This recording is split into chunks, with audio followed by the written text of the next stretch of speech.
for joining me today. My name's Lindsay and I'm a librarian at the Brunswick branch of the Medina County District Library System. Today I'm going to be walking you through how to create this watercolor abstract flower drawing. There are some supplies needed for this, so let's go through those first. You will need watercolor paper cut to desired size, water, use an old cup for this one, watercolor paints and brushes, permanent markers or gel pens, and a paper towel underneath your paper is a good way to keep your table safe. We will be using a wet on dry technique for this project, so get your paintbrush wet, dip it in your desired color, and start creating abstract shapes. You'll need to fill the entire page, and we're going to have to let this dry before we can move on. The more water you add, the more muted your colors will be. If you want bolder colors, simply add less water.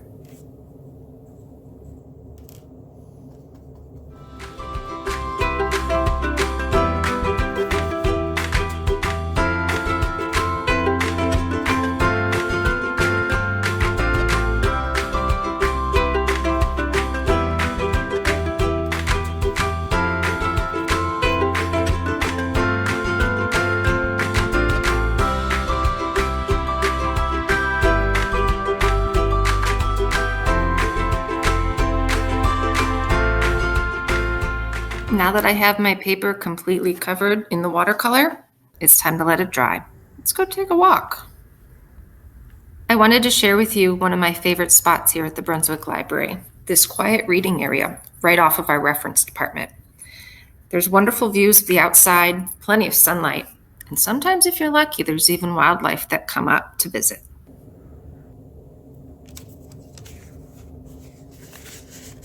Now that the paper is completely dry, we're going to begin the process of drawing. In this first step, we'll be using a pencil, just in case we make a mistake. Here are some examples of the flowers, leaves, and doodles that I have used in the past and like to use. You can choose any shape or design that you want. Just thought I'd give you some inspiration. Well, let's begin by taking our pencil and starting to draw different designs and shapes. You don't have to fill in every color. Feel free to leave any blank.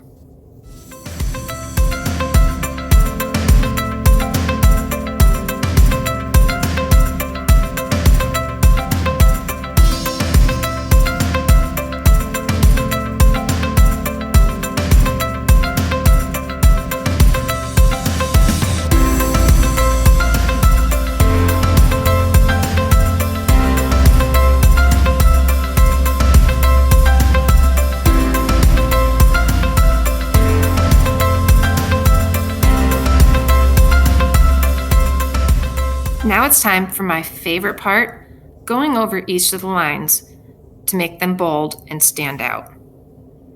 For this step, I'm going to use a thin permanent marker, adding detail as I go along. You can add as much or as little detail as you want. Feel free to fill some in, and if you're inspired, add some more shapes.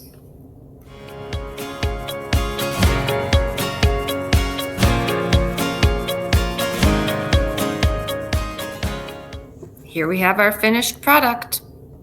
Before we go, I wanted to share with you one that I did previously. I used less water, so my colors have a lot more depth and are nice and bold. I hope you enjoyed today's project. Don't forget to visit us on YouTube and our Facebook page. And if you have any other questions, feel free to call one of our branches. Thanks for joining me.